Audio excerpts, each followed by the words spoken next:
Podkāsts laiks atklāsim ar Kristapu Salenu. Esam ciemos pie tevis tavā darbnīcā, ja tā var nosaukt. Jā. Nevis darbnīcā, šajā te darbmācības kabinetā. Darbmācības kabinetā lielā, jā. Pašattīstības kabinetā. Jā. Un Kristaps ir uzņēmējs, ceļotājs, darbojās vairāk turismā uzņēmēja darbībā. Šādu es nezināju, ka tu nodarbojies arī šādām lietām. Tagad zinām, mēs sēžam gandrīz pirtī. Gandrīz pirtī. Jā, viņa vēl nekurās pagaidām, bet šogad iekursies. Viss ir finiša taisnē. Jā. Un, gribu iepazīstināt cilvēkus ar Kristapu kā cilvēku, kurš zina, kā izvest cilvēkus pa kalniem, bet vai viņš var arī neizvest no pacietības? To mēs mēģināsim atklāt šajā sarunās. Var gan neizvest, gan izvest. Gan izvest. Gan atstāt. Jā, gan atstāt. Man paši ir grūti īstenībā izvest. Bet es cits varu, ja vajag, es necenšos, bet ir Kalnos, es domāju, tas ir ļoti viegli. Tur, kad fiziskais kaut kāds limiti sāk Kalnos es savukārt tur es noteikti nevedu no pacietības. Varbūt kāds klusībā norīja kaut kādu krupi, bet tā ir vieta un vide, kur, ja es vispār esmu, kā lai saka, vieglprātīgs, es noteikti neesmu, bet es esmu jautrs, smaidīgs un tā tālāk. Tad kalnos bieži vien tas smaids tiek kaut kur mugursomā atstāts, jo tā ir vide, kur kļūdas netiek piedotas. Tas ne tā, ka no manas puses vienkārši kalnu viņš nepiedod. Tā kā, jā, tur es baigi necenšos. Reiķina arī liela daļa tie līdzbraucēji ir bez iepriekšējas pieredzes. Tā vēstījums no pacietības būtu tāda baigā vēl raustīšana aiz astes. Jā, bet tās kļūdas, tas jau nav alpīnisms, tas reiz nenozīmē, ka būs jāmirs nos, bet tas ir, zin kā, ar to nostmiršanu tur jau var baigi interesanti. Man ir tā, ka visbiežāk es aizbraucu uz Polijas Tatriem. Kaut kādā mērā, man cilvēki arī prasa, vai tev viņi nav apnikuši, un kaut kādā mērā, ir skaidrs, es tur esmu ļoti daudz reizes bijis. Es nezinu, Francijas Alpi vai Itālijas Alpi ir daudz mīļāki. Bet ir viens bet, kāpēc man Polija ļoti patīk. Un tajos braucienos, kad es braucu uz Poliju, man 95 vai pat 99% piesakās cilvēki bez iepriekšējas pieredzes. Viņam liekas, ka tur vieglāk, jā? Kaut kādā mērā tur arī ir vieglāk. Jā, kaut kādā mērā ir grūtāk. Es tā nesen tā pāanalizēju, man māsa bija prasījusi, kur aizsūtīt viņas kolēģi, iesācēji. Un te es sākumā tā kā uz Poliju sūtīju, pēc tam es atcerējos, ka Polijā jau tev visur pašam jāuzkāp, kamēr, pieņemsim, Šamonī ieliet vai arī gan arī visur uzbraukta pacēlājumi, tad vienkārši pastaigāties pa augšu. Tā kā nav tā, ka Polija vieglākā, bet viņa ir vistuvākā, tie kalni ir ļoti pieejami. Tev pa zemām izmaksām ar mazu laiku patēriņu tu nokļūst kalnos, kas ir forši. Un savukārt, jā, cilvēki no savas puses uzskata, ka Polijas kalni ir vienkāršāki, mazāki, vieglāki, lai gan tā nav. Un viņiem ir bieži vien aizmirstās, ka vienalga, vai tas kalns ir lielais kalns, vai viņš ir 3000 metri virs jūras līmeņa vai 2000 metri virs jūras līmeņa. Tev tāpat viņai ir jākāpj. Un jebkurā gadījumā kāpt kalnā ir relīgi grūti. Tā kā, jā, alpīnisms tas nav, bet grūti ir tik vai tā, un par to ka kalnu kļūdas nepiedod, tā skarbā puse ir tāda, ka bojā jau iet kalnos ne tikai alpīnismā, arī vienkāršās pastaigās. Pagājušajā gadu oktobrī no tiem pašiem Polijas Tatriem atgriezos mājās dienu vai 2 dienas vēlāk. 3 dāmas savstarpēji nesaistītas, 2 bija lietuvietes un viena laikam bija polieta, gāja bojā visas. Neviena laikam kāpa kaut kādu tehnisko, bet kopumā 2 noteikti nekāpa tehnisko ceļu. Un tā viņu kļūda bija, kas ir ļoti bieža, laikapstākļu neizvērtēšana, attiecīgā inventāra somā līdz nepaņemšana, pieņemsim apģērbu. Man arī es parasti saviem līdzbraucējiem sūtu sarakstu ar to, kas jāņem līdzi. Un tā kā es aizsūtu jūlija mēnesī kā vienu no ierakstiem dūna jaka, tad visiem ir smiekli, un kāpēc mums dūna jaka vajag, bet kalnos augšā ir pirmkārt vēsāks, otrkārt laikapstākļi mainīgi. Kāds bija tavs ekstremālākais ceļojums? Ekstremālākais. Zini kā, es par šito domāju, tagad man atsūtītos jautājums. Man tādi baigi ekstremāli nav bijuši, jo... Visi viņi ir ekstremāli savā ziņā. Jā. Zini, no kuras pozīcijas skatās. Tas, kas skatās no kalna apakšas, tam ekstremāls liekas jau pēc 100 metriem. Man ekstremāls liekas tajā momentā, kad tev tur dzīvības nāves jautājums ir. Nē, ir man ko pastāstīt, ir ekstremālākais, jā. Moškiet varēs pēc tam pievienot video, es varbūt tev iedošu, no ko izgriezt ārā un ielikt iekšā. 2017. gads, ja nekļūdos. 16. gadā es pirmoreiz redzēju Francijas Alpes un man radās doma, ka vajadzētu uzkāpt Montblancā. Jo man bail no augstuma un es gribēju apstīties, cik ļoti man bail. Vai es tā kā kontrolēju bailes vai nekontrolēju. Un es toreiz Šamonī nopirku tādu metāla kastīti, kur krāt naudu. Braucienam skaidrs, ka viņš maksās naudu. Es atbraucu mājās, es nepaspēju tai kastītē nevienu eiro ielikt, kad man atnāca piedāvājums, ka nākamgad braucam uz Montblancu. Lūk, un pierakstījos un tā, un izkāpām kaut kādas aklimatizācijas kāpienus, un dienu pirms kāpiena bija paredzēta tā kā atpūtas diena. Un mēs tajā grupā bijām 4 džeki, kuriem bija 30+, un pārējie bija jaunāki. Un tad mēs redzam, ka laika prognozes saka, ka būs diezgan sūdīgi, ka mums jākāp. Ka labāk būtu to dienu iepriekš, neatpūsties, bet kāpt. Piedāvājumi, bet grupas vadītājs toreiz teica, ka nē, visi nogrūši, visiem vajag atpūsties, un kad kāpsim pēc grafika. Neko, labi, kāpsim pēc grafika. Tur sanāk tā, ka ir tāda Gutjē ceļš, kas ir klasiskais, un viņā uz 3,2 laikam kilometru augstumu pret jūras līmeņi ir Tete Rūža bāzes nometne. Bāzes nometnē mēs negulējām, mums tāds ekonomiskais variants, mēs ārā teltīs, 2 naktī ir jāceļās, jāpēd naksniņas, sauksim viņas tā, un jāsāk kāpt. Sākām kāpt, austot kaut kādai gaismai pirmajai. Mēs esam 3,8 km augstumā pie Gutjē stācijas, kur jau sākās sniegs. Tur normāli zēģelē. Neko, ir sūdīgi. Grupas vadītājs saka, ka var iet, ja saka, ka var iet, ko mēs ejam. Viss dzelkšņi ir, viss ir. Vienīgi baigi interesanti. Viņš neliek sasaitē iet, lai gan mēs iepriekšējās dienas esam mācījušies. Neko, neliek. Kāpjam tālāk augstāk, uzkāpām līdz 4,2 km augstumam un sākās vētra. Tā, kad es tādu vētru dzīvē nebiju redzējis, tu reāli redzi, kā vibrē gaisa. Tur, kur tev nav apklāts, vaigi bija brīvi, tā pārējais kaputs ķiver un tā tālāk. Reāli likās, kad ādu noraust no tā sapūstā sniega, jo viņš jau nav nekāds svaigais sniegs tur augšā, viņš tur visu vasaru kusis, ir tāda reāli ledusgabliņa. Un tagad grupas vadītājs brēc, kad griežamies apakaļ. Man iekšējais bērns brēc iekšā gavelē, kad apakaļ griežamies. Tu pagriezies apakaļ un skaties, ka tev jāiet iekšā ir uz leju mākonī, un mākonī spēr zibeņu, un tev rokās ir cirknis, pie kam man kaut kāds vērts nebija tur no karbona alumīnija sakausējums. Un tajā momentā tā uz sekundes simteļu skaties, vētra, zibeņi, kur no nāvēm ir labāk. Tad tas bija ekstrēms. Toreiz es diezgan lielu procentālu iespēju pieļauju, kad varētu arī neatgriezties. Bet viss beidzās labi tagad. Viss beidzās labi, jā. Viss beidzās labi.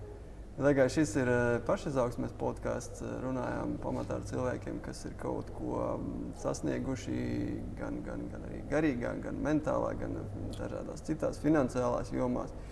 Arī uzņēmējdarbība, arī darbošanās, sasniegšana mērķi un vēl viss kaut kas ir ļoti, ļoti daļā no pašizaugsmes. Tāpēc bišķi gribētu arī vairāk, lai tu pastāsti par sevi, savu dzīves ceļu. Baigi negarā, teiksim, stāstījumā. To būs grūti, viņi ir gari interesanti. Svarīgākās, kā, nu labi, teiksim, kā no uzņēmējdarbības, kā tu sāki ar uzņēmējdarbību un kā nonāci līdz turismam, teiksim. Zini, kā es klausījos, ko tu teici, un par pašizaugsmu un izaugsmu uzņēmējdarbībā, un es tā domāju pie sējiem. Īstenībā ir tā, ka tā ar manām acīm, mana izaugsme vēl priekšā ir. Jā, jo man ir nereāli daudz faileri bijuši. Kur ir baigi forši, jo tev ir katrs viņš ar kaut kādu mācību. Man šķiet, ka man nav neviens atkārtotais bijis, bet viņi ir daudz. Es esmu ļoti daudzās sfērās bijis. Kā tu teici, šis tev bija, kā saka, nezināmais par mani. Tāpat daudziem cilvēkiem ir nezināmais, kad prot mājaslapu uzbūvēt un nezinu, rakstu uzrakstīt un tā tālāk. Kā lai saka, talanti man nepatīk tas vārds, jo aiz katra tā talanta slēpjas kāda cita cilvēka neizdarība. bet daudz tas apkopojums bijis. Bet tas grūdienis ir bijis tā, ka pirmais, kā es tev teicu, uzņēmums ir bijis savu tā brīžu darbadevēju kopā. Bet tur es viņu neskaitu bieži vien, jo es biju tāds, kā lai saka, māceklis. Es nebaidos to vārdu, man bija džeks, no kā mācīties. Bet es tur vienkārši biju saņēmis drosmi pateikt jā. Pat ne jā, es biju saņēmis drosmi pateikt, es arī gribu daļu no šī.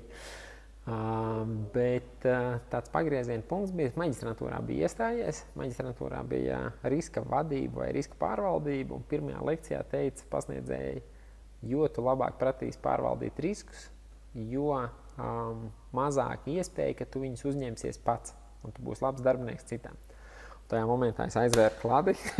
Es domāju, tik ļoti es negribu iemācīties šo, es gribu atstāt kaut kādu daļu muļķības sevī. Un nedēļu vēlāk tieši es trāpīju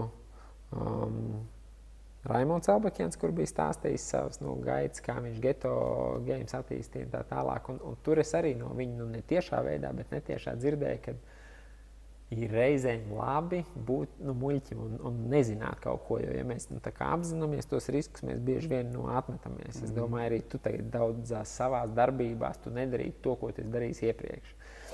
Bez kā, iespējams, nenonāk vajadzīgajā vietā. Tā kā jā. Un es biju sapratis, ka tas ir tas mans moments, kad es vēl esmu pietiekami muļķis, lai kaut ko sāktu. Jā, lai riskētu. Un es tās savas 50% daļas mums tajā momentā ikdienu vairs nebija tik kopā, es biju citā darba vietā jau. Es tās savas 50% pārdevu savam partnerim kādreiziem darbdevējiem. Man bija kaut bišķi brīvā nauda. Un es domāju, ko es protu, kas ir ar attīstību un tā. Un vienā rokā bija elektroniskās cigaretes. Tikko parādījušās, likās varētu būt bizītes. No otrā rokā bija subdēļi. Tad es domāju, un beigās aizgāju tiem subdēļiem. Jā, un tad no tiem viss attīstījās, un pēc tam bijis daudz, kas ir mārketinga aģentūra, kafejnīca, un katram ir bijusi kaut kāda, kā lai saka, sasaist sākotnēji ar tiem subdēļiem, dēļ kā tas attīstījās. Un tas savukārt visu pa solim aizved līdz tam turismam, jo es ar upiem sāku organizēt pirmos braucienus uz Horvātiju 2018. Gada vasarā, jā. Un tā soli pa solim iepatikās. Tad es organizēju vienkārši savu prieku pēc. Tad es sāku uz kalniem organizēt. Tas jau bija Covid laikā, jau vienkārši kaut ko vajadzēja darīt, lai naudu dabūtu. un tad pagājušajā gadā man uzrakstīja valsts ieņēmuma dienests un patērētāju tiesību aizsardzības centrs. Viņi uzrakstīja, ka mēs zinām, ka tu brauc ar cilvēkiem turismā. Kas tu esi? Kas tad?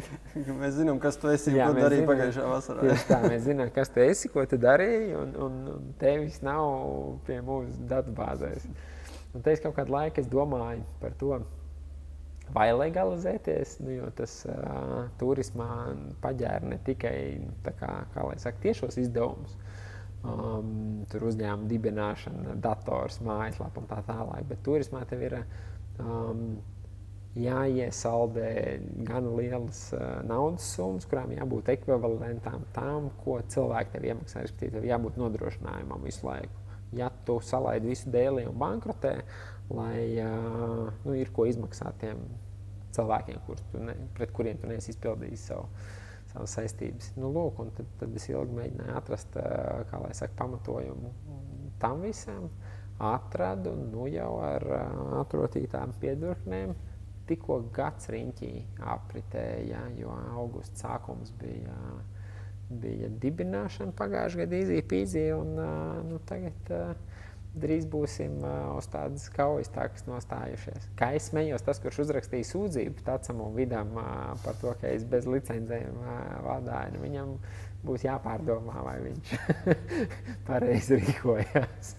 No izaicinājumiem nebaidies. Nē. Šis ir daļa no vīrišķības, par kuru mēs parunāsim tālāk nedaudz. Jā, es jau aizkadrā runājot minēju, problēmas pieņemt lēmumu man nav bijuši, neteiksim varbūt nekad, bet kopš es sev atceros. Nevienmēr būtu pareizi, kļūdos, un arī tā, ka kļūdos, ko es te pašu supu un pirmie gadu uzņēmēju darbībā man palīdzēja saprast, ka no kļūdām nav jābaidās arī tādā ziņā, ka tev linča tiesa visdrīzāk nebūs, ja vien tu neuzprasīsies pats. Jo kļūdīties cilvēcīgi, un to visi saprot. Tu esi arī visi, kas aizkadrā. Un tā, kad tu esi uztaisījis to, sauksim viņu pa zapti, vienkārši pacēla roku ar to, paņem to savu vīrieti aiz kaut kādām ausīm, pacēla roku un pasaka, vainīgs, sorry, nepaņēma kaut kādu tur pareizo lēmumu, tā tālāk. Tūlīt izlabošu. Sūdi viss sākās tā, ka tu nepacēl to roku un nepasaki, ka tu vainīgs un ka tu apzinies to un izlabojies. Ko parunāsim par vīriešiem? Parunājam. Mēs te divi vīrieši sēžam darbmācībās kabinetā. Jā, ļoti atbalstošā vidē. Un parunāsim par mūsdienu vīriešiem. Jā. Kas tavuprāt pietrūkst mūsdienu vīriešiem? Varbūt viņi, teiksim tā, varbūt viņi uzskata, ka viņi ir vīrieši, bet tādi, kas tavuprāt ir vispār vīrietis? Jā? Kas? Zin kā, tas tāds viena džeka spriedelējums, viena džeka, kurš arī meklē ļoti daudz atbildes, jo es nevarētu teikt, ka es esmu vīrietis, no kā ņemt piemēru. Es baigi daudz kļūdos joprojām. Man izaugsme katru dienu notiek. Bet daudz kas ir izlabots. Un tad, mans viedoklis ir, ka svarīgi ir, kā mēs runājam, kad spēj pieņemt lēmumus, pareizi, nepareizi cik lieta, bet spēj pieņemt lēmumus un ar atbildību pieiet lietām. Neraustīties. Kāpēc visi tā nevar vienkārši hopam? Es tagad daru to, es tagad kāpšu kalnā, es tagad būvēšu mājiņas, es tagad veidošu uzņēmumus. Kopumā jau var visi, bet nedara. Zin kā, es negribu vainot tur tajā ne mātes, ne tēvs, tur droši vien ir kāds psihologs jau sarakstījis, kurā ķēdes posmā ir problēma, jā, un neviens vien. Bet man liekas, ka viens no iemesliem ir, tā kā jau pēc tam sekām, pareizāk sakot, bailes kļūdīties, jo, kā es tev teicu, es daudz ko izvērtēju pēc prizmas, vai mirst no tā, vai nemirst. Ja tā kā točni zina, ka mirst, tad nevajag. Man, pieņemsim, baigi patīk dzīvot un gribētos nomirt jaunam, bet pēc iespējas vēlāk. Bet, ja nemirst, kāpēc nepamēģināt? Kas sliktāks notiks no tā, ka tu pamēģināsi? Es pieņemsim arī pa uzņēmēju darbību. Es tik daudz gan draugu, gan ārpus drauga loga redzējis, ka sāk cilvēki un tad nonāk līdz tam pirmajam aplausienām. Kurš, kā mēs zinām, viņš var pienākt tur pirmajā gadā, otrajā, trešajā, jebkā. Man ir tā, ka man liekas, ka tās pirmās grūtības ir parasti tad, kad tūlītēs viņām seko tas atalgojums. Tur nav tālu. Reizēm ir divas grūtības, pēc kārtas viņas arī var būt. Reizēm, protams, tev Excels parāda, ka nevajag tur tālāk. Tas vienkārši nestrādā. Tu sākumā uz kaut kāda entuziasma vienkārši vilcis. Bet kamēr Excels nerāda, man liekas, ka nav vērts padoties. Un es ļoti daudz redzu tā, ka pirmās tās grūtības Un viss atmetās. Nu, kā tu teici, ka tev ar transferiem Francijā bija grūtības, kur visi ātrie kredīti bija paņemti iespējamie. Nu, lielākā daļa netiek līdz ātriem kredītiem, bet tu biji pietiekami, atgriezīsimies pie iepriekš runātā, pietiekami muļķis, tā vārda pozitīvākajā nozīmē, ka tu mauci līdz galām. Nu, man kafejnīca, ka es biju atvērs, bija pavārs. Viņam ļoti daudz mīnuszīmītes varētu ievilkt. Galvenokārt uz alkoholu, kas daudz mīnuszīmītes katram ievilks. Bet viņam bija viena laba lieta. Viņš tikai viņu tādā nekontrolētā formā izmantoja. Es viņas pārnesu kontrolētākā. Tā kā liekas, kad ir sūdīgi vai vienkārši gāz grīdā. Gan jau izies no tiem dubļiem. Jā. Kāds ir tavs, teiksim, kārtīga večā, teiksim, tāds prototips, jā, ģimenē, sabiedrībā, kādam viņam jābūt, jo mūsdienās daudziem vīriešiem, tāds humors nedaudz, bet, ja leduskapī beidzās alus, tad tas ir viss traģēdija un bieži vien vainīgi ir sieva un visa valdība, jā.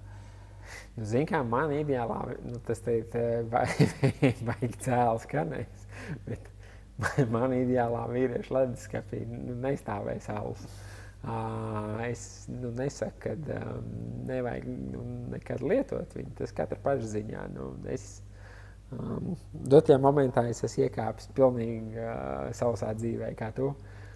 Bet es nenosodu arī to, kurš paņem alu vai konjaku vai jebko citu, bet man liekas tā atslēga, pieņemsim, ja mēs pie dzērieniem runājam, tā atslēga ir reizēs un apjomā, un ja cilvēks spēj sevi ierobežot un tur iemalkot tikai svētkos vai ārpus mājas, kas arī svētki ir, tad man liekas ir ok, ja tas ir mājās pie televizora vakarā vienkārši, tad tas noteikti nav mans tas ideālā vīrieša prototips. Ideālais vīrietis man ir tā, ka es sākšu no otra gala, no vecumdienām. Viņš spēja nodzīvot kvalitatīvu dzīvi kā minimums līdz 80 gadiem. Minimums. Kvalitatīvi tas ir, lai viņš pats spēj par sevi parūpēties? Ne tikai parūpēties, lai viņš var iet kalnu pārgājienos, slēpot ziemā, baudīt dzīvi.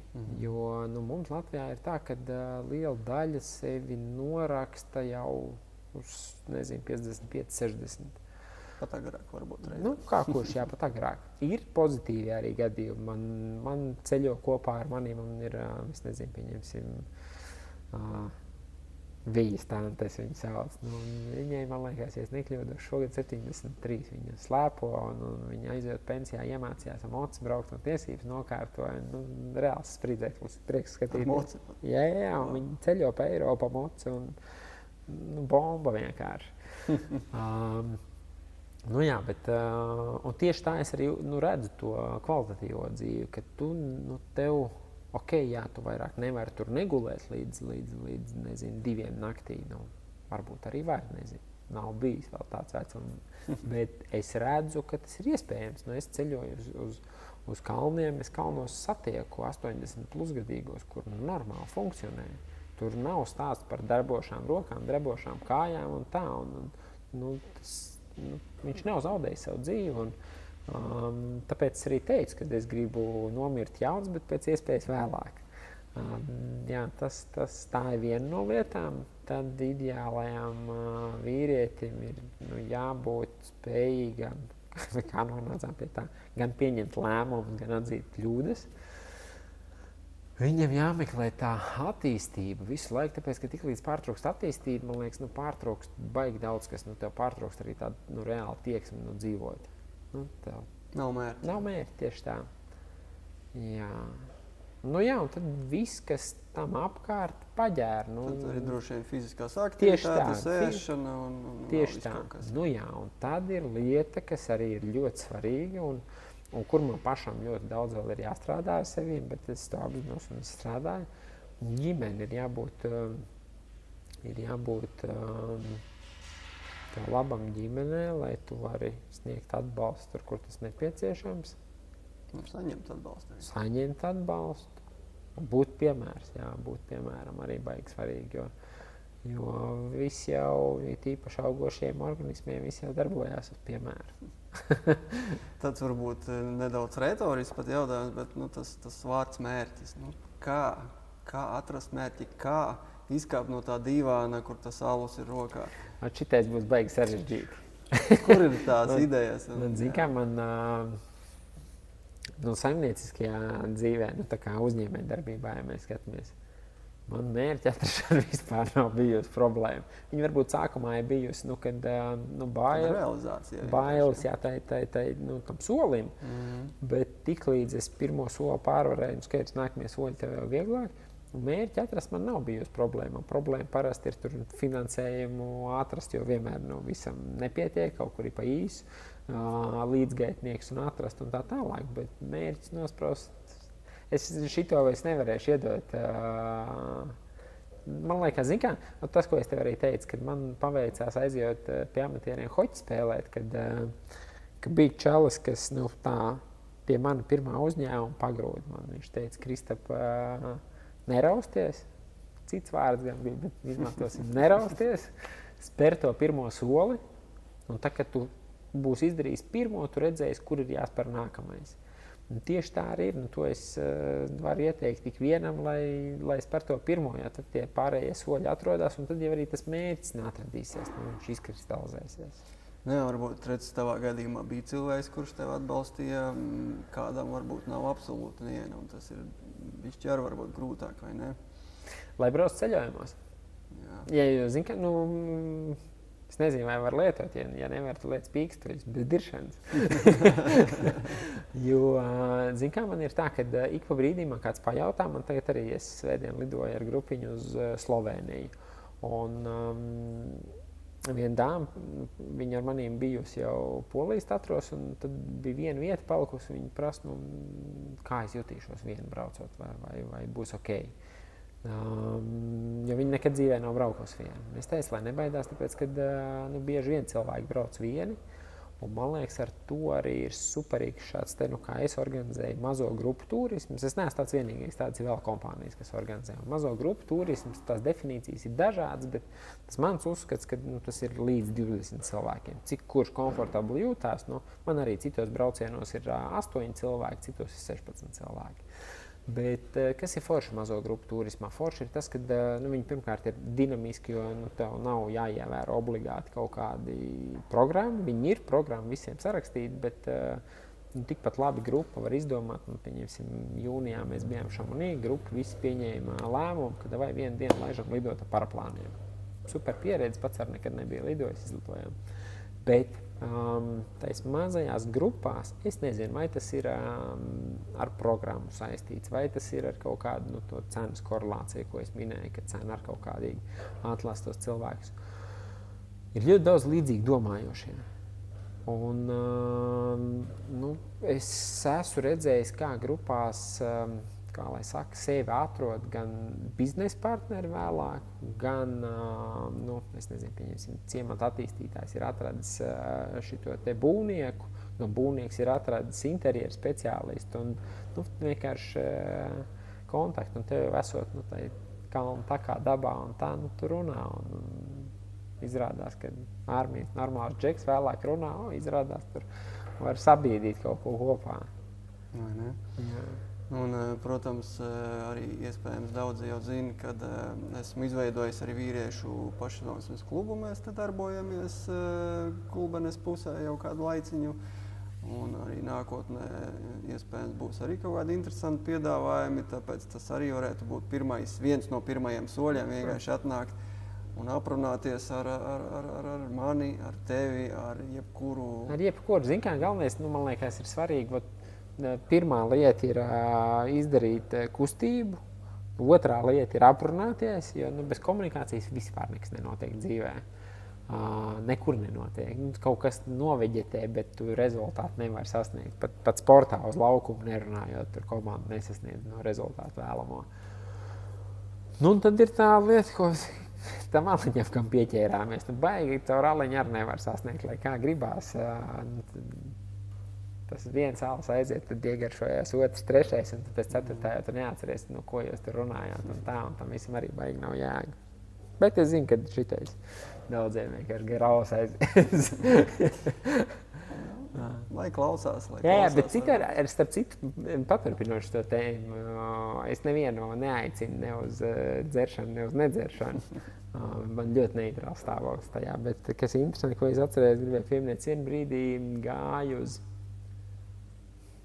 nesauksim, ka gluži tur tīklošanās pasākums, bet tā bija tāda uzņēmēju kopiena, kur tikās uzņēmēji, gan viens ar otru iepazīsties, gan atrast kaut kādas kopīgas lietas, gan tāpat, kā lai saka, tur padalīties ar problēmām, zināšanām un tā tālāk.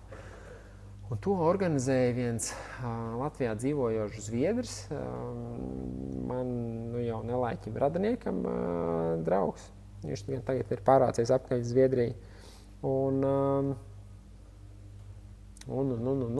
tad viņam bija uzskats, ka viņš saka, es nevaru veidot biznesu ar cilvēku, kurš nelieto alkoholu.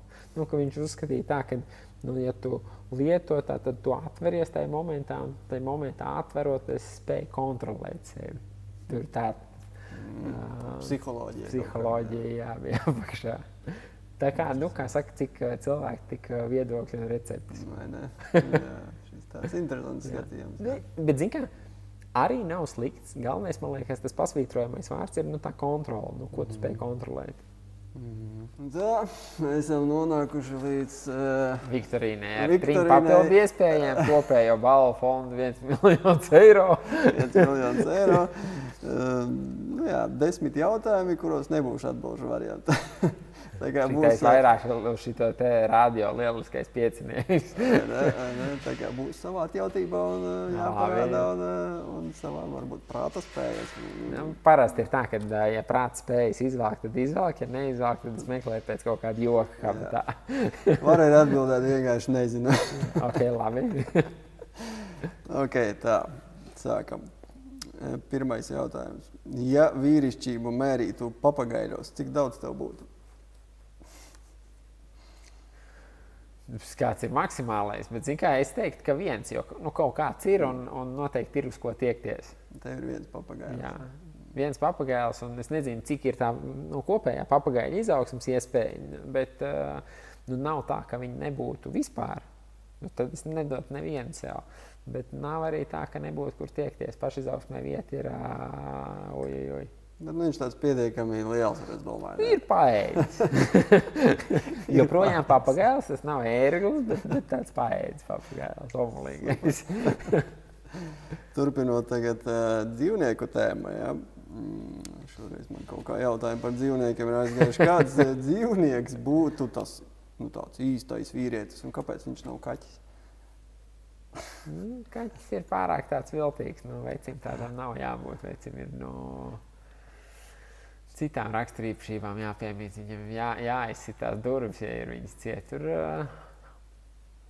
sākumā man pirmais, kas nāca prātā, likās lācis, jo tā uzreiz sasaist, bet es teiktu, es uz bizonu tomēr beigās uzlikt, jā. Tev jābūt tādam, ka tu notur to savu. Jā, bizona nav ragu, ragi ir tas, nav viņš plēsējis, bet viņš nav plēsējis, viņš ir zālēdājs, mierīgs tāds, bet tev apstoties uz viņu, tu saproti, ka tu negribi iet konfrontācijā ar viņu, un savukārt, ja viņam kaut kas ir nepieciešams un durvis ir slēgts, viņš parūpēsies, lai viņus atvēr.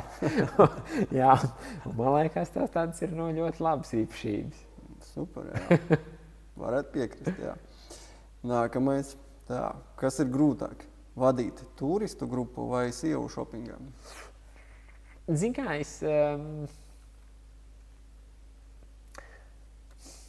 man nav baigā praksa ar sievu šopingā?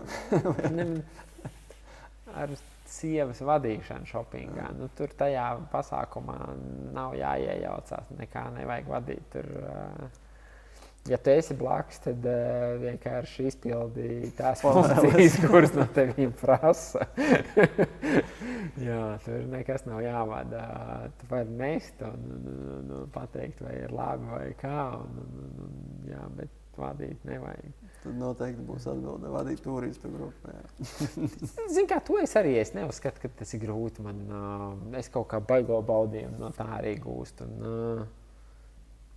Man droši vien būtu baigi jāpadomā, no kur ir bijusi tāda grupiņa un tas brauciens, kurus es strādājis. Jo realitātē ir tā, ka es to citreiz arī saviem līdzbraucējiem pasaku, es reāli atpūšos tieši tāpat kā viņi. Atšķirība ir tāda, ka viņi maksā, es saņēmu. Jā, tas nav tā, ka, tā kā lai saka, bez iemesla viņi to dara un bez iemesla es prasu, es esmu mājās izdarījis. Mans smagākais darbs ir bijis jau pirms tam pie, teiksim tā, rakstām galda, jo, lai tev viss gludi iet, tev ir viss jāsaplāno, tāpat arī jātur roku uz pulsa ceļojuma laikā. Katru dienu kaut vai pārbaudot nākamajā dienā, kāda laikapstākļi būs. Bet pats ceļojums, tev vienkārši jāatcerās, ka smukākajās vietās vajag nofotografēt tos cilvēkus, lai viņam ir skaistas atmiņas. Vispārējais jau ir easy peasy. Ejam tālāk. Tā, vai bieža zupa var būt romantiska? Es domāju, ka jā, viss var būt romantisks. Krāsa atbilstoši ir aptuveni. Krāsa atbilstoši ir. Pa bieža zupa kaut kā kopš Krievijas iebrukuma Ukrainā. Es parasti bieži zupu atceros ar citu, tik līdz viņi piemina vai man kaut kur pasniedz. Man atmiņas ir, jo es pirmā diena, kad bija pirmās dienas vakarā, es pieņēmu lēmumu, kad man vienīgais, ko es varu darīt, palīdzēt. Es varu palīdzēt bēgļu ģimenei nokļūt, kur viņi grib nokļūt. Es paņēmu busu un aizbraucu uz Polijas robežu un palīdzēju bēgļiem. Un tad bija tā, ka, es nezinu, vai viņi pilnvērtīgi ģimeni vai kā, bet bija māte ar meitu un pieaugušu meitu jau. Un tad viņas pēc tam pateicībā teica, ka uzcienās man ar īstu ukraiņu boršu. Nesu līdz šim brīdim viņi dabūjas, es uz viņiem ļaunu prātu par to nevaru, bet katru reizi dzirdot par biežu zupu, es par to atceros, jo gribētu zināt. Tev garšo vispār? Boršs, jā, man bērnībā, es neesmu īstenībā sen ēdis tādu, kā es ēdu bērnībā, jo bērnībā es nezinu, kāpēc, bet es baigi mīlēju pie boršķa pielikt karoti ar etiķi un krējumu. Tagad es esmu ēdis boršķu vienkārši pieliekot krējumu vai bez nekā. Es etiķi neesmu nekad vairs līdz klāt. Nezinu, kāpēc bērnībā likt, bet man baigi patīk. Krējs iekals mutē. Jā, par ēdienu nerunāsim. Tagad parunāsim, kurā valstī tu vismazāk gribētu palikt bez biksēm? Tā kā vistiešākajā formā? Vistiešākajā formā. Zini, kā kopumā es nevienā negribētu. Bet jāsaka tāds, kā saka, visvairāk. Droši vien Latvijā, jo zini, kā tad visi savēji apkārt runāt. Nav jau tā, ka baigi ko slēpt, bet es nevaru iedomāties, ka kaut kur kādā citā. Domāju, teiksi kaut kādā augstā valstī, kur savādāk var apsaldēt kaut ko. Līdz tam es nebiju aizdomājies. Jā, Sibīrijā būs stulbi. Tev jāka ir, bet bikšu nav. Jā, drošības viedokļa es nebiju padomājis. Es kaut kādu reiz domāju, kā ikdienā, kas pēc tam es sākumā izcelēju arābu valsts. Domāju, vecim jau nav baigā problēma. Tur arī nevajadzētu būt. Jā. Bet, augstams. Tālāk, kurš ir visfilozofiskākais priekšmets mājās? Es? Ļoti labi. Jā. Super, nav ko tur vairāk pieminēt. Tā, ko domā vārnas, skatoties uz mums no koka? Kad viņiem izbirs kā drupači. Galvenais, lai ir bikses, no kā izbirs. Galvenais, lai ir bikses, jā, lai ir ar caurām kabatām. Tālāk, kāds varētu būt dzīves svarīgākais jautājums Vistai vai Gailim? Par to olu droši vien, kas tur bija pirmā vai Vista vai ola. Man atkal atnāca tāds varbūt, ko? Jā. Nē, es par to īstu un olu. Lai tas viņiem, lai cilvēkam nav jālauz galva. Būs skaidrība vismaz. Nē, zini, kas vēl varētu būt? Kur olas paslēpt? Es nezinu, kā tev man bērnībā tika aizvadīt laukos. Man katru vasaru sūtīja trimdā uz laukiem. Un tad man kā bērnam viens no lielākajiem priekiem bija iet vistu olas salasīt. Jo nezinu, cik būs 1, 2, vairāk. Un parasti jau krustmāte bija pateikusi, kur jāiet meklēt. Un tad es domāju pie sev, kurš vista izdomā, kur nolikt. Kā viņi, kā cilvēks uztaisīs vienā vietā, tajā viņi dēļ, bet parasti jau viņi atrod arī kaut kādu ārpus interesantāku vietu. Tā, vai pulkstenis mēdz nogurt? Jā, mūsdienas pulksteņi mēdz. Man kā reizē ir pienācis moments. Un sāk nezvanīt vairāk. Man kā reizi ir pienācis moments, kad pulkstenis ir tik ļoti nogurs, kad es vairs nepaļaujos viņu. Nerāda vairs pareizi. Viņš vispār vairāk nerāda. Tā, kad es daudz gadus apkaļ nopirku Garmin vietpulksteni, lai tā kā ar krosiņu skrienot sekot līdz sirdsdarbībai un tā. Un tagad es nevaru dabūt viņam savienojumu vairāk ar lādētāju. Tur sākumā vēl varēja meklēt kaut kādas pozīcijas. Visas jau sazvanīju, jo tirgotāji noskaidroja savu labāko pieejamo cenu un jāsagramo tas viss. Tā kā var. Var. Pēdējais jautājums. Jā. Kas ir grūtāk? 8 stundu lidojums vai 8 stundu saruna ar radiniekiem? Šis ir labs jautājums.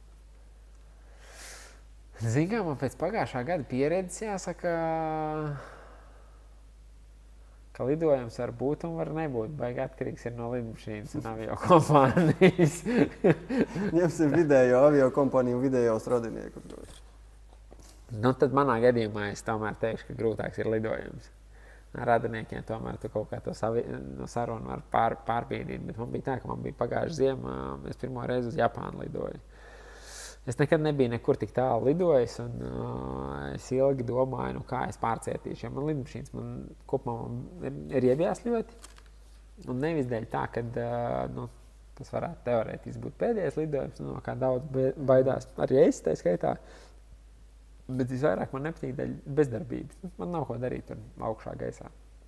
Un tad es, nezinu, kādreiz esmu rakstījis blogu un kaut ko tam līdzīgs sev izklaidējis, bet mums pagājuši gadu bija uz Madeiru, mēs lidojām tiešais reiz 5,5 stundas. Ārprāts tas bija kaut kāds.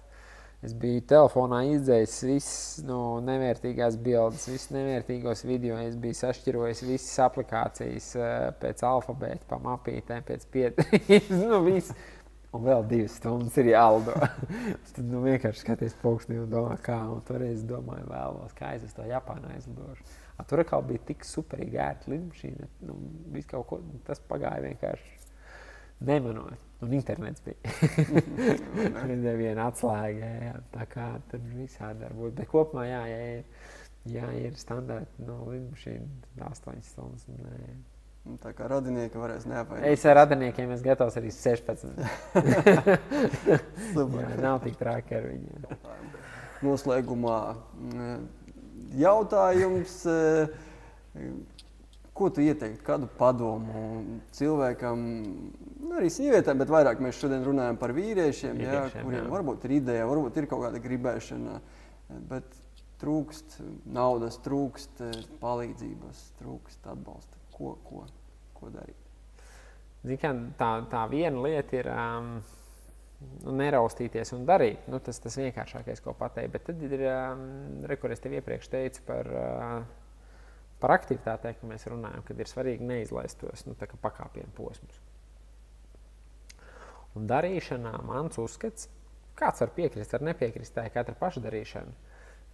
Bet mans uzskats ir, kad liela daļa, jo īpaši jaunā paudze, izlaiž ļoti svarīgu vienu posmu attīstībā, kurš tā kā var novest pie, kurš ir nepieciešams, lai būtu veiksmīgs uzņēmējdarbi. Pat neveiksmīgs, kaut kur bišķīt ir kaut kāds veiksmes faktors, bet, kā mēs pirms tam runājām, katrs nonāks pie tiem sūdiem, un ja tev tie sūdi vēl nav bijuši līdz šodienai, viņi visdrīzāk būs rīt vai parīt. Bez viņiem nevar. To atcerieties, vienkārši neraustieties, jo es kā tagad atceros. Es kā tagad atceros, man pirmie sūdi, ka būs, un pirmo reizi vids bija izsaucis uz paklāju, es ar nokārtām ausīm aizgāju dzīvē. Tāda nauda nebija nekad rokā turējis, cik es uzzināju, ka es esmu parādā no visu kopā saskaitot, gan valstī, gan bankai, vienkārši tiem sūdiem ir jātiek galā, un pēc tiem sūdiem atkal ir nākamā kaut kāda saulainā ielai. Līdz ar ko, tas neizslēdz, bet lai tie sūdi būtu vienkāršāki, lai tu būtu sagatavotāks tam, lai tevi vispār nopietnāk uztvertu vienalga banka, bankās ar jauniem nedarbojās, bet, pieņemsim, Altums, tevis pieminētie biznesa eņģeļi un bagātais radinieks, lai būtu kaut kāda ticība tam, ka tu vari, un tev ir jābūt kaut kādām prasmēm, kaut kam jāiet, kaut kas jāapgūst pirms tam. Un, lai apgūtu tā lieta, ko, man liekas, ļoti daudz cilvēku izlaiž, jo tas mūsdienās nav pieņemts un visiem liekas, ka viņi ir pašgudri, ir būt māceklim. Pieņemt to, ka tu nezini kaut ko, ka kāds zina labāk par tevīm un mācīties no viņa. Man tas viss ir bijis, kā lai saka, es to laik neapzinājos to, bet es kaut kad vēlāk dzīvē dzirdēju, ir tāds Džeks Mā, zini? Kāds? Džeks Mā. Džeks Mā? Jā, Džeks Mā ir nevis izgudrotājs, bet respektīvi kompānijas izveidotājs Alibaba grupai. Alibaba droši vien izdzirdēja, AliExpress arī. Jā. Lūk, respektīvi Ķīnas miljardieris. Un vienā no intervijām Džeks Mā minēja savu uzskatu par to, kā jānotiek attīstībai. Man tas norezonēja, es tam joprojām piekrītu. Viņš teica tā, ka līdz 20 gadiem mēs katrs mācāmies. Mēs ejam skolā, pamatskolā, vidusskolā, augstskolā, kurš pēc tam aiziet, kurš nē. Un esam izmācījušies to procesu. Tālāk dzīvē ir vērtīgi atrast skolotāju, no kā mācīties. Un tas ir tas, kas kādreiz, ja mēs veco literatūru palasām, visiem speciālistiem bija mācekļi. Māceklis reizēm pat nekā nesaņēma, reizēm viņš saņēma daudz mazāk kā normāli darbinieks, bet māceklis bija tiešais, kā lai saka, padotais meistaram, un viņa lielākais ieguvums bija mācīties arodu no meistara. Kas kādreiz bija, es nezinu, tur smēdēja kalējs, galdnieks un tā tālāk. Mūsdienās tas ir savādāk. Mūsdienās arī, es nezinu, tas pats uzņēmējs ir meistars, ja viņš ir pieredzes bagāts, no kur tu vari mācīties. Un ja tev ir tāds skolotājs bijis, tu būsi soli priekšā pārējiem, un tu būsi izmācījies nevis uz savām kļūdām, bet no viņa kļūdām jau kaut ko ņēmis, vai arī tavas kļūdas viņš būs apmaksājis. Lūk, un tam viņš teica, ka no 20 līdz 30 tev katram jāatrod savs skolotājs, no kā mācīties. Tad no 30 līdz 40, ja tu gribi kaut ko pats dzīvē darīt, tad nebaidīties darīt un nebaidīties arī mēģināt dažādas opcijas. Tāpēc man ir namiņi bijis turisms, citā formātā, citā ir bijis marketinga aģentūra, kafejnīca un tā tālāk. Es nebaidījos tajā 30 līdz 40. Tad no 40 uz augšu koncentrēties uz to, kas vislabāk padodās. Un tad tur no 50 līdz 60, ja tur mazbērnu un tā tālāk. Bet, tie pirmie posmi. Lūk, mans novērojums, ka mūsdienās lielākā daļa jaunatne, un arī tie, kas ir mūsu vecuma, vārds māceklis ir kaut kas pazemojošs un iet strādāt. Visi uzreiz grib būt meistari, un iet strādāt pie kāda par zemu algu, tas ir tā kā nepieņemami. Bet te es atkal gribētu atsaukties uz citu, kā saka, lielu cilvēku, to Robertu Kiyosaki, kur viņš teica, kad nabaks izvēlās algu, bagāts izvēlās nākotnes iespēju. Tāpēc kā alga, tu daboni uzreiz to savu banānu, tu pieņemsim 1000 eiro daboni, un tev ir 1000. Tev pietiek, bet tas ir tas, ko tu vari saņemt, tu nedaboni vairāk. Man pašam vienmēr gribējies ir vairāk, man vienmēr visur es mēģinu maksimumu. Nav teikts, ka es viņu dabūšu. Par piemēru, es pagājuši trenējos, lai skrietu. Es gribēju noskriet dzīvē pirmo maratonu. Es biju pieteicies uz maratonu Itālijā. Beigās nesanāca, dēļ tā, ka man nebija kas manī brauc. Es negribēju viens dirnēt nedēļu Itālijā savukārt. Tikai aizbraukt uz maratonu, tur nebija labas aviobiļetes. Beigās es paliku Latvijā. Tas maratons bija uz oktobri. Un te es meklēju, vai oktobrī nav kaut kas skrienams, un atradu savu kādreizējām augstskolas dekānam. Viņš ir uzorganizējis tādu skrējienu taisnais no Rīgas uz Ērgļiem pa veco dzelzceļu skrienu. Tur ir 3 distances. Ir 21 km, maratona 42 un dubult maratons 84. Kā tev liekas, uz ko es pieteicos? Dubult vai? Skaidrs, nekad dzīvē neesmu parasto noskrējis, bet piesakos uz dubulto, jo ja man izdosies, es noskrēju, būšu uzreiz dubulto. Ja man neizdosies, es vismaz parasto noskriešu. Man nevajag to medaļu par to no maratona, bet es gribu iespēju dabūt vairāk. Un tajā momentā es to neapzinājos, bet īsi pēc maratona atnāca tā manā apgaismība, kad man ir vienmēr svarīga tā iespēja. Es kādreiz biju smēķētājs, daudz gadus apakaļ, teikt jau kaut man liekas 11 nesmēķēju. Man bija svarīgi, kad kabatā ir visu laiku cigaretes, lai man ir iespēja uzsmēķēt. Ja man beigsies, tur 2 ir palikušas un vēl 4 stundas līdz vakaram, man nav iespēja, tikai tās 2 ir. Man vajag iespēju, un tas pats arī uz sportu, uz uzņēmēju darbību, uz visu. Man gribās iespēju, un ja tā iespēja ir, tad censties viņu paņemt. Lūk, un savukārt, ja tev ir tāds uzskats, ka tu pats visu proti un tā, tu neizmanto to iespēju, tu nepaņem to mācekļu vietu. Es savulaik esmu dabūjis fantastiskus 2 skolotājus, kuri es strādāju pa salīdzinoši mazu algu, bet viņi man, es biju ne uzreiz vēlāk, es kļuvu par struktūra vienības vadītāju, kur man beigās bija iedots tik liels privilēģijas. Man arī mācīja, ko kā vajag. Man bija iedots tik liels privilēģijas, ka man likās, ka es nevis strādāju, bet tas pieder man. Man nebija pat jāatskaitās. Tur labi, kaut kādās tur ikmēneša atskaitēs vai kā, bet man bija brīvas rokas. Un neskatoties uz to, ka es nepelnīju pietiekami, es nebiju, es nejūtos apdalīts, jo man bija iespēja. Un pēc tam savukārt, kad es sāku to savu uzņēmēju darbību, es biju nereāli daudz kļūdas izpildījis un izmēģinājis dzīvē pa viņu naudu. Un man bija parādīts gan kā vajag darīt, gan kā nevajag darīt. Skaidrs, ka nav viens pareizā formula. Kāds 20 gados sāk uzņēmēt darbību, viņš vienkārši atcit galvu 3 reizes pret cienu, 4. reizē jau es atradu kāmu uz priekšu. Bet man liekas, ka šitais ir, kā lai saka, tāds drošais variants un neraustīties, pieņemt lēmumu arī, es nezinu, tur 30 gados kļūt par mācekli. Nevajag jau uz visu dzīvi, paņemt gadu, kaut vai 2 gadus. Tu saproti to, kas tev patīk, un atrod kādu, kur tu uzskati par reālu lietpratēju tajā un iemācies no viņa.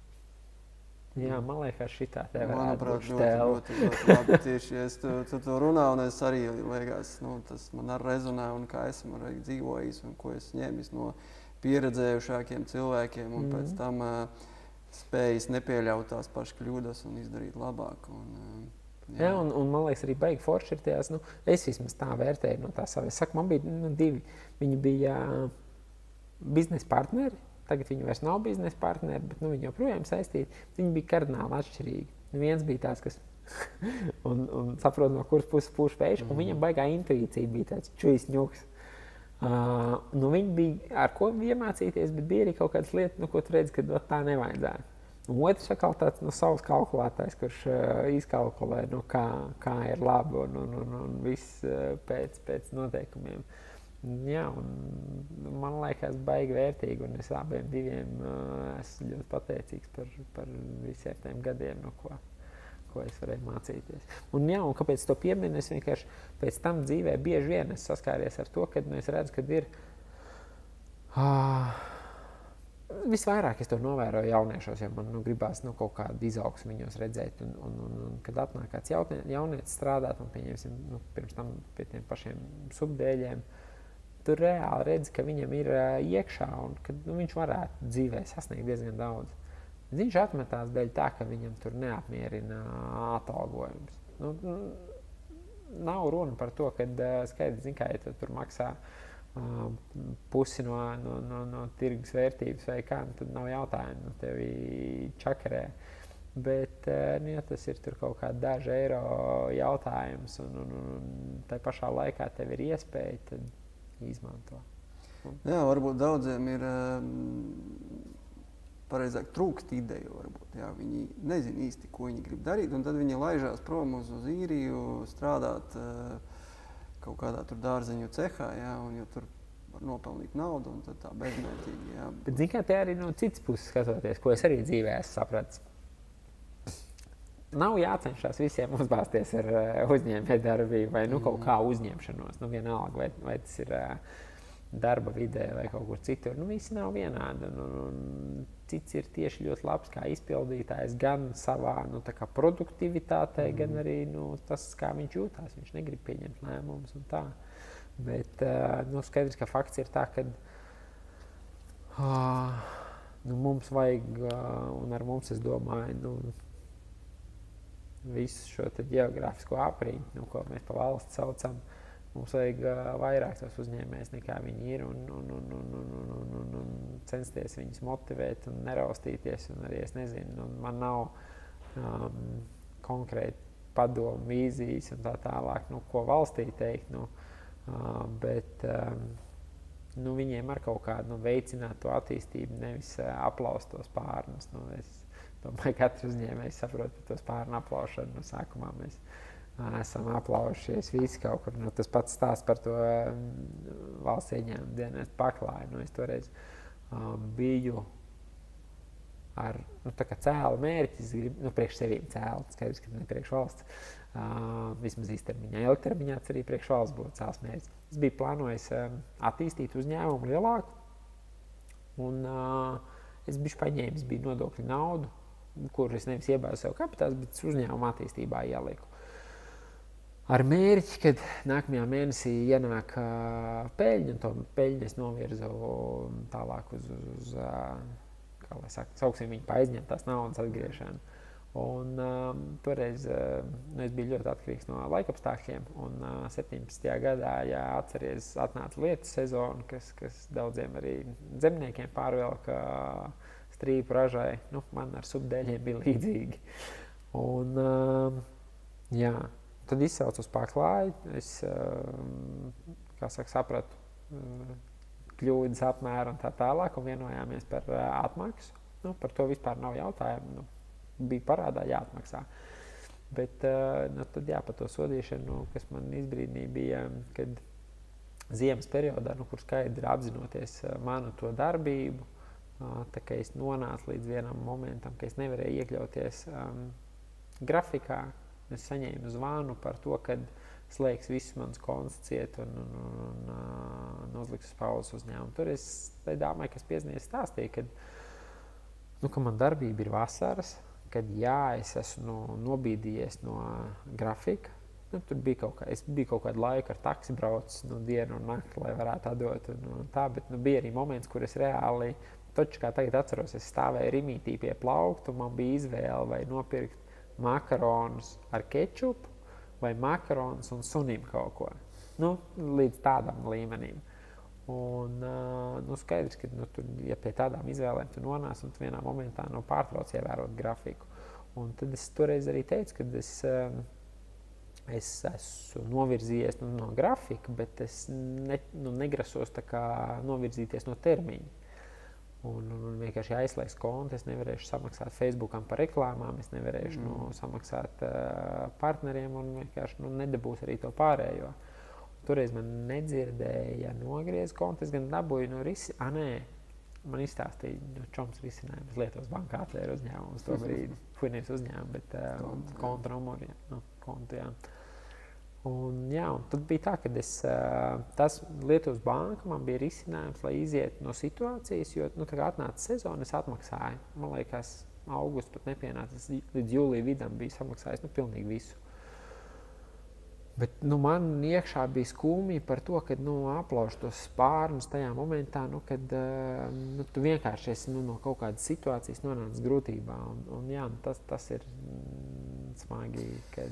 Tas valstiskajā līmenī tas nav varbūt mūsu spēkos tur kaut ko mainīt. Jā, kā ir, nesaka. tā ir, bet vienmēr sākam no sevis, mēģinām saprast, kas tad mēs gribam būt, vai mēs gribam būt pārdevēja veikalā vai dārzeņu cehā, vai tomēr mēģināt riskēt un attīstīt savu kaut kādu ideju, savus bērnības sapņus, kas varbūt kādreiz ir bijis. Zini, kā te es iedošu, kā saka, vēl vienu ceļmaizi, varbūt tiem, kas, varbūt kāds skatās un domā tieši pie sevis, kad, sākt, nesākt. Es varu pateikt tā, būs grūti, kaut kādā momentā būs ļoti grūti. Sākumā jo īpaši būs tā, ka tu uz 10. datumu, kurš ir parasti algas datums, tu skatīsies pilnīgi savādāk, jo pēkšņi tev nevis iekrīt nauda, bet tev jādomā par to, lai citiem iekrīt nauda, lai gan tev pašam nav nemaz. Bet, kas ir interesanti, 2 gadi, man liekas, vēlāk, kopš es sāku uzņēmējdarbību, man piezvanīja kādreizēji darba devējs viens no tiem 2 sensejiem, sauksim tā. Jā, skolotājiem. Mums labas attiecības, mēs, kā saka, uz labas notas šķīrāmies un tā. Viņš saka, klausies, Kristap, man iet projām tavs darba turpinātājs. Es negribu sasteigt meklējums ar jauno, vai tu nevari mēnesī pastrādāt. Man ziemas periodā to laiku nekas nenotika. Jā, nav problēma. Es aizgāju. Es neatceros, es 1 nedēļu nostrādāju, pat mazāk par nedēļu. Es aizgāju, es teicu, sorry, es nebūs vienkārši vairāk. Un tas vienkārši, ko es gribu pateikt, ir, kad jā, ir bail sākumā un ir grūti kaut kādos momentos, bet tā, kad tu sajutīsi, ka tavs laiks visas 24 stundas pieder tev, es nesaku par to, ka viņās nav jāstrādā. Dzīve ir vienkārši tāda, ka ir jāstrādā arī dzīvo mežā, prom no visiem, tev tāpat ir jāvēlas laiks, lai malku dabūtu ēdienu tā tālāk. Jāstrādā ir. Bet tavs laiks pieder tev. Tu izvēlies jebkuru no minūtēm, jebkuru no stundām, kā tu pavadi. Un man liekas, ka tā ir baigākā vērtība, ko es neesmu gatavs vairs mainīt apakaļ. Es nespēju sev iztēloties, kad es savu laiku pārdodu kādam citam. Jā, paldies tev, Kristap, par šo sarunu. Varētu vēl runāt un runāt. Vai ne? Gan jā, mēs vēl parunāsim. Ceru, jūs arī ieguvāt kaut ko vērtīgu. Es arī ceru, jā, lai ir kaut kāds mazais grūdienis. Un ja kas, neraustieties pēc padomu pie Armīna, var man uzprasīt un jebkuram citam, jo jā, reizēm pats neatrod kaut kādas atbildes, reizēm tas gāzes pedāls, tīpaši sākumā nenospiežās, tad neraustīties no pirmos soļus spērt. Vai ne? Jā. Okay.